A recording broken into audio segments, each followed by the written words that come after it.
Hello बच्चों, आज का टॉपिक है सेकेंड यूनिट सॉल्यूशन का isotonic solutions. Okay, isotonic solutions क्या होते हैं? आइसो मीन्स आपको पता है, आइसो मीन्स होता है सेम। आइसो मीनिंग क्या होता है? सेम। आइसोटोनिक सॉल्यूशंस वो सॉल्यूशंस होते हैं जिनके ऑस्मोटिक प्रेशर सेम होते हैं। ठीक है, solutions which have same osmotic pressure are called isotonic solutions. Clear?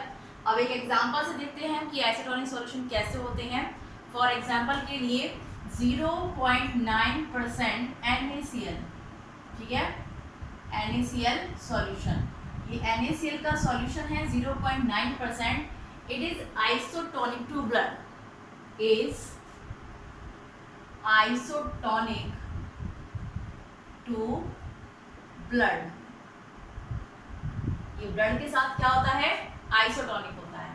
0.9% NaCl solution, ये जो सॉल्यूशन है इसका ऑस्मोटिक प्रेशर और ब्लड का osmotic pressure at same condition of temperature and concentration.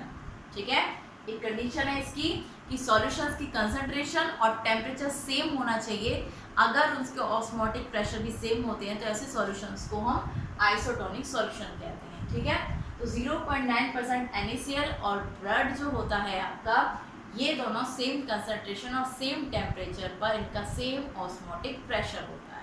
Clear? तो आइसोटोनिक को आप कैसे डिफाइन करेंगे? Isotonic solutions are those solution which have at same concentration and temperature same osmotic pressure. Okay, for example, जैसे आपका ये example हो गया। For first solution प्रेशर क्या होगा भाई? Pressure P1 is equal to CRT, concentration और टेम्परेचर पर। फर्स्ट सॉल्यूशन के लिए हो गया। For second solution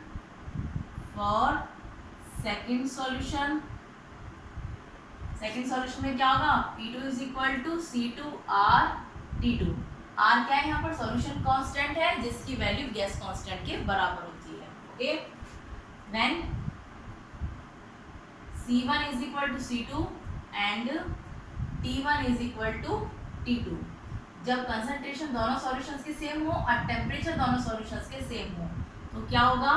then P1 is equal to P2। ठीक है, तो उनके प्रेशर यानी ऑस्मोटिक प्रेशर भी उनके सेम होंगे। तो वो सॉल्यूशंस कौन से सॉल्यूशंस होंगे? आइसोटोनिक सॉल्यूशंस होंगे। कौन से सॉल्यूशन होंगे वो? Isotonic solutions. Clear?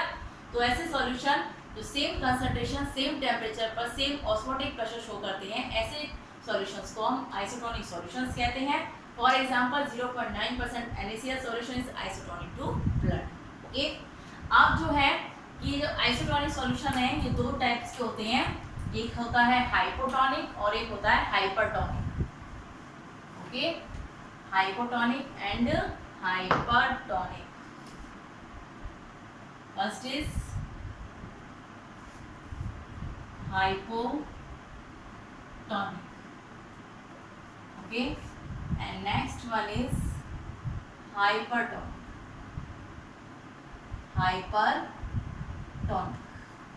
Okay, hypotonic and hypertonic में क्या डिफरेंस है आपको पता है?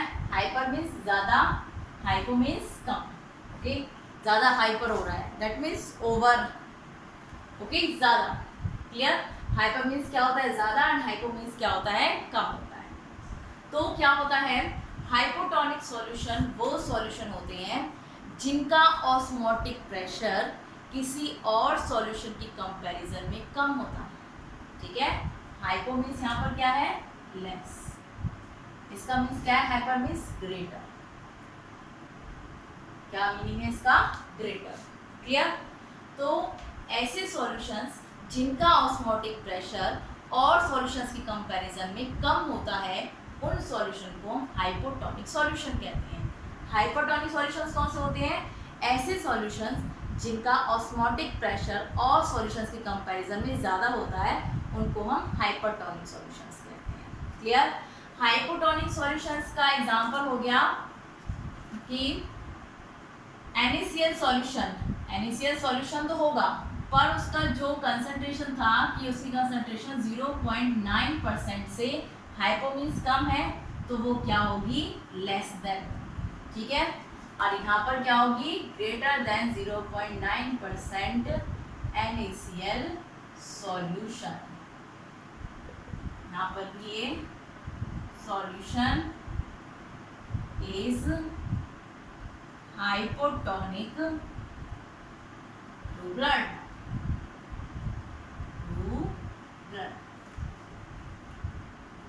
Hypertonic to blood.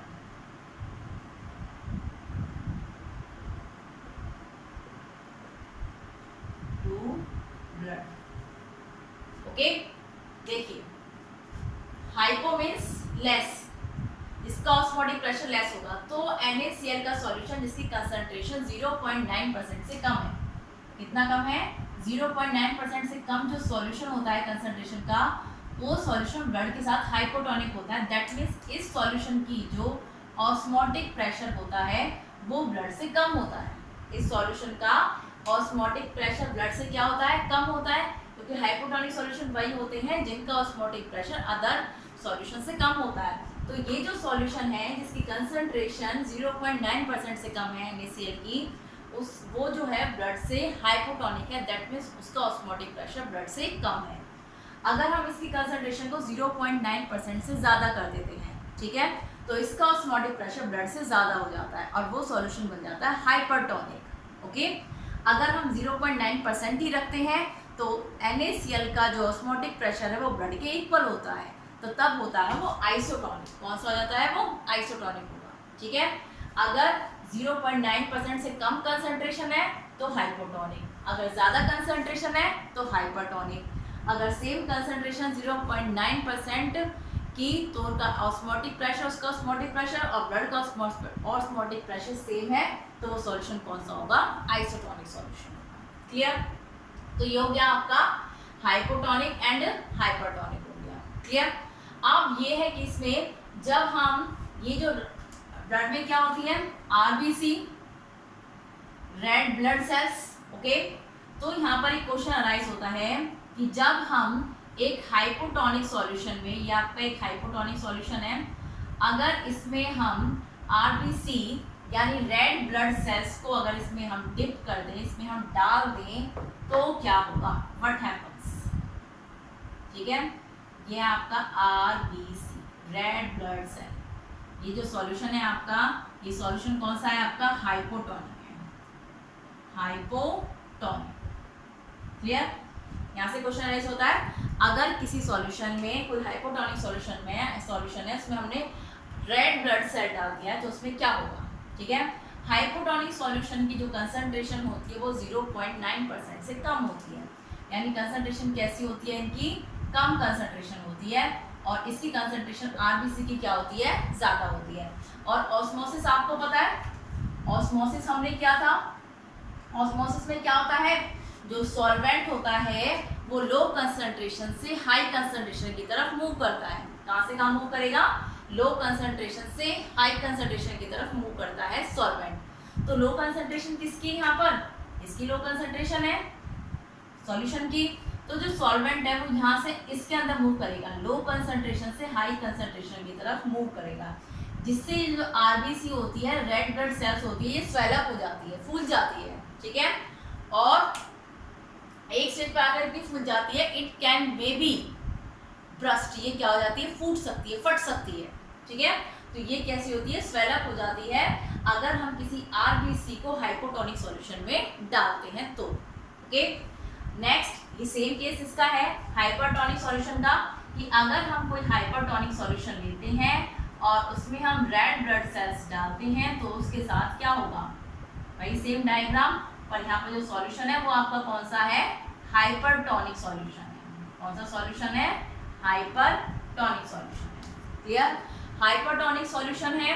अब हाइपरटोनिक सॉल्यूशंस में क्या होता है, कंसंट्रेशन ग्रेटर देन 0.9% होती है, ग्रेटर देन कंसंट्रेशन होती है, और ये है आपका RBC red blood cell. Okay, तो क्या होगा, इसकी कंसंट्रेशन यहाँ पर ज्यादा कंसंट्रेशन है, यहाँ पर कम है, तो सॉल्वेंट कहाँ से कहाँ फ्लो करेगा, low concentration to high concentration, कहाँ से कहाँ मूव करता है, low concentration to high concentration, जिसकी वजह से ये क्या हो जाएगी, श्रिंक हो जाएगी। आरबीसी क्या हो जाती है, श्रिंक हो जाती है। यहाँ पर स्वेल अप होती है और यहाँ पर क्या होती है, श्रिंक होती है। क्लियर, ठीक है।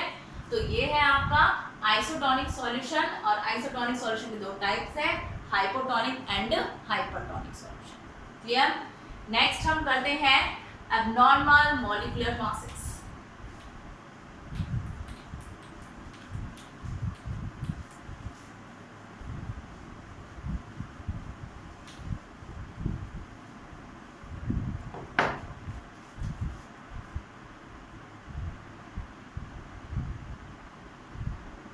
Abnormal molecular masses. Abnormal molecular masses क्या होते हैं? ओके, एब्नॉर्मल मॉलिक्यूलर मासेस होते हैं जब हम किसी भी सॉल्यूट का मॉलिक्यूलर मास कैलकुलेट करते हैं, ठीक है।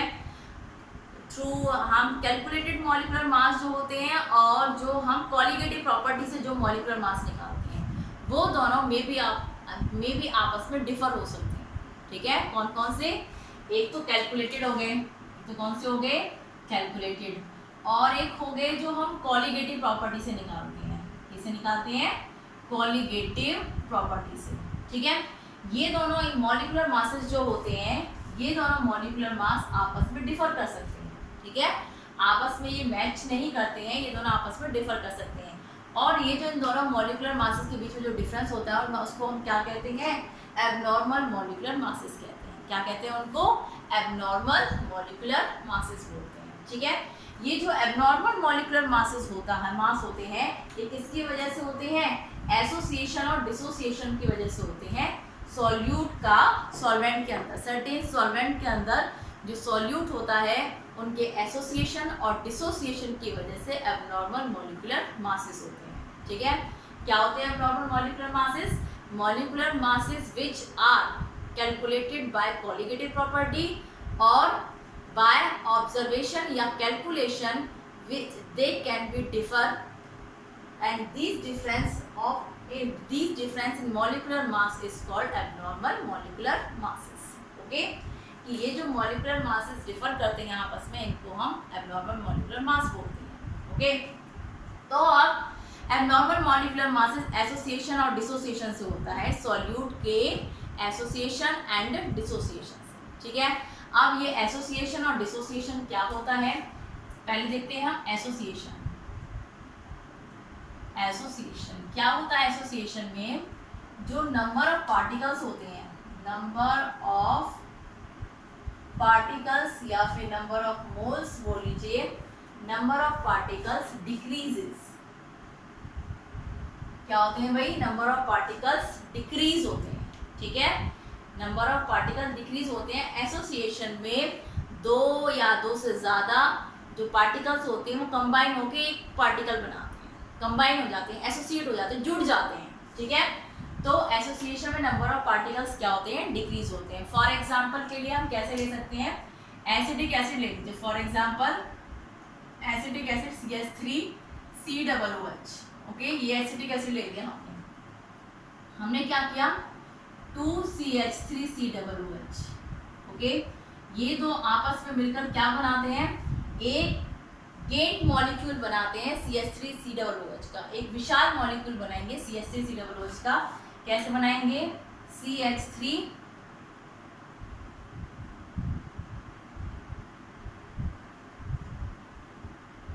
ये क्या करते हैं? एक गेट मॉलिक्यूल बनाएंगे एसिटिक एसिड का, hydrogen bonding,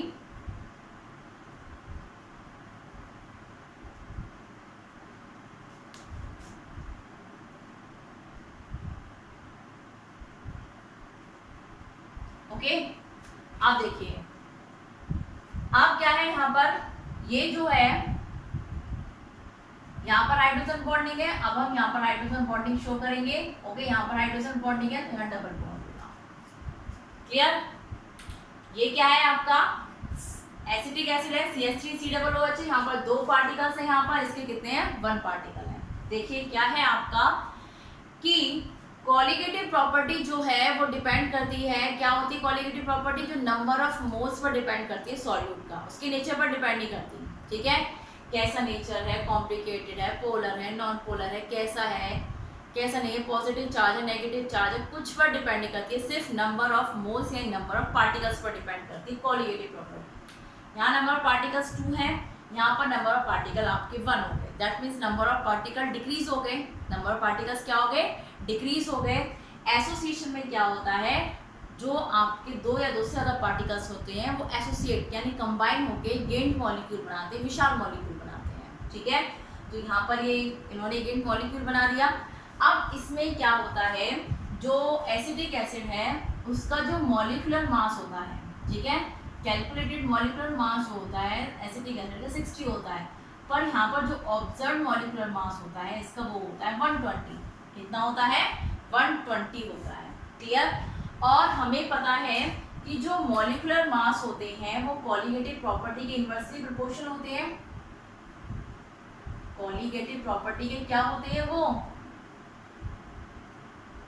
colligative property, molecular mass is inversely proportional to colligative property. आपने जितनी भी कॉलिगेटिव प्रॉपर्टी पढ़ी है उनका हमने मॉलिक्यूलर मास निकाला है, चारों कॉलिगेटिव प्रॉपर्टी का आपने देखा है कॉलिगेटिव प्रॉपर्टी नीचे आती है। ठीक है, दैट मीन्स जो कॉलिगेटिव प्रॉपर्टी है वो मॉलिक्यूलर मास के ऑफ सॉल्यूट के इनवर्सली प्रोपोर्शनल होती है। क्लियर। अब क्या है आपका सॉल्यूट का जो मॉलिक्यूलर मास के इनवर्सली प्रोपोर्शनल है, दैट मीन्स अगर आपकी कॉलिगेटिव प्रॉपर्टी इंक्रीज होती है तो मॉलिक्यूलर मास डिक्रीज होगा, अगर आपका मॉलिक्यूलर मास इंक्रीज होता है तो कॉलिगेटिव प्रॉपर्टी डिक्रीज होगी। और यहाँ हमने कहा है कि नंबर ऑफ पार्टिकल डिक्रीज होते हैं, नंबर ऑफ पार्टिकल्स डिक्रीज हो रहे हैं, that means colligative property decrease हो रही है। नंबर ऑफ पार्टिकल डिक्रीज होने का मतलब क्या है, क्योंकि नंबर ऑफ पार्टिकल्स का मतलब क्या होता है, कॉलिगेटिव प्रॉपर्टी। कॉलिगेटिव डिपेंड करता है, कॉलिगेटिव प्रॉपर्टी किस पर डिपेंड करती है, नंबर ऑफ पार्टिकल्स पर। तो नंबर ऑफ पार्टिकल्स पर डिपेंड करती है कॉलिगेटिव प्रॉपर्टी, और पार्टिकल्स हो रहे हैं कम तो मॉलिक्यूलर मास क्या होगा सॉल्यूट का ज़्यादा होगा।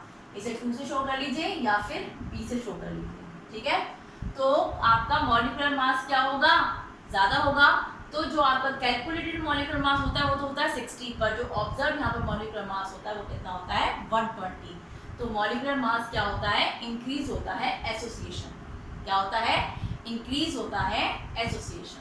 ठीक है, तो यहाँ पर जो आपका ऑब्जर्व मॉलिक्यूलर मास होता है वो कैलकुलेटेड मॉलिक्यूलर मास से ज़्यादा आता है एसोसिएशन। क्लियर। ठीक है, चलिए नेक्स्ट करते हैं हम इसमें डिसोसिएशन। नेक्स्ट क्या करते हैं, डिसोसिएशन।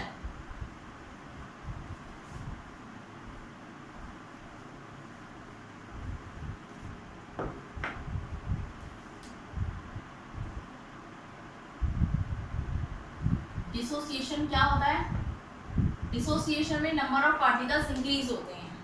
ओके, क्या होता है, number of particles increases, number of particles increases. Okay, इसमें क्या होता है, एक या एक से ज़्यादा जो आपका मॉलिक्यूल है वो एटम है, मॉलिक्यूल जो होता है वो ब्रेक डाउन हो जाता है, टूट जाता है। ठीक है, और वो क्या बनाता है, नंबर क्या बनाते हैं, एक से जितने होते हैं उनसे ज़्यादा नंबर ऑफ पार्टिकल्स में वो टूट जाता है, ब्रेक डाउन हो जाता है। एक पार्टिकल एक से ज़्यादा पार्टिकल्स में ब्रेक डाउन डिसोसिएट हो जाएगा, टूट जाएगा। ठीक है, तो नंबर ऑफ पार्टिकल इंक्रीज हो जाते हैं। फॉर एग्जांपल के लिए क्या होगा आपका, जैसे NaCl सिंगल है, कैसे ब्रेक डाउन होता है ये, Na positive and Cl negative. ठीक है, एक पार्टिकल 2 पार्टिकल्स में टूट गया। ठीक है, तो यहाँ पर जो नंबर ऑफ पार्टिकल्स है वो इंक्रीज हो रहे हैं, नंबर ऑफ पार्टिकल्स क्या हो रहे हैं, इंक्रीज हो रहे हैं। नंबर ऑफ पार्टिकल इंक्रीज हो रहे हैं, that means colligative property increase हो रही है। नंबर ऑफ पार्टिकल इंक्रीज होने का मतलब क्या है, कॉलिगेटिव प्रॉपर्टी इंक्रीज हो रही है। कॉलिगेटिव प्रॉपर्टी इंक्रीज हो रही है तो मॉलिक्यूलर मास आपका क्या होगा, डिक्रीज होगा। मॉलिक्यूलर मास क्या होगा, डिक्रीज। अगर कॉलिगेटिव प्रॉपर्टी इंक्रीज हो रही है तो मॉलिक्यूलर मास डिक्रीज होगा। तो यहाँ पर जो कैलकुलेटेड मॉलिक्यूलर मास है वो कितना होता है, सोडियम का 23, क्लोरीन का 35.5, ये टोटल हो जाएगा 58.5। ठीक है, और जो ऑब्जर्व होता है वो होता है 29.25, ये होता है इसका ऑब्जर्व।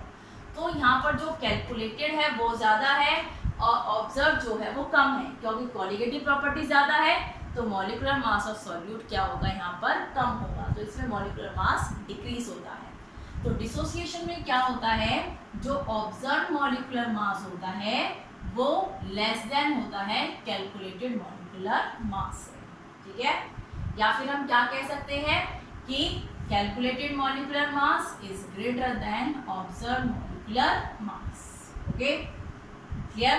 तो ये बात इसमें याद रखनी है, इसमें कैलकुलेटेड ज्यादा होता है, ऑब्जर्व कम होता है। आगे समझ में, ठीक है। तो ये था हमारा association and dissociation.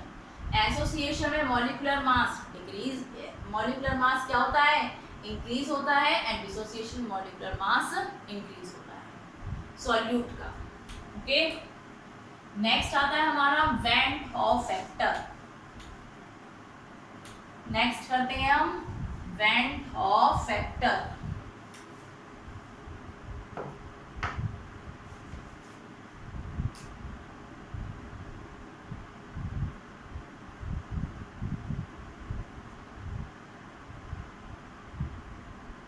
Bands of factor.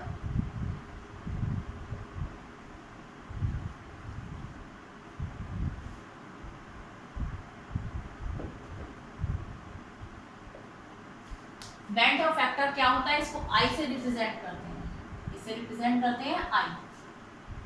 Band of factor is defined as the ratio of the observed qualitative property to the calculated qualitative property।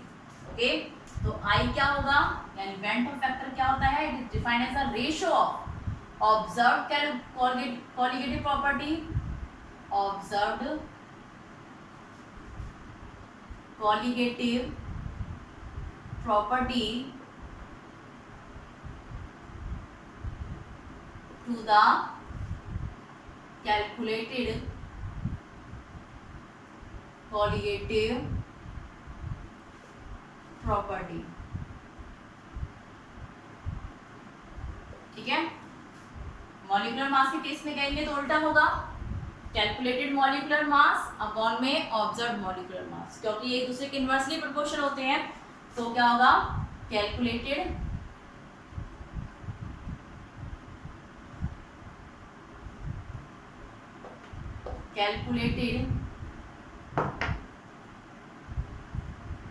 molecular mass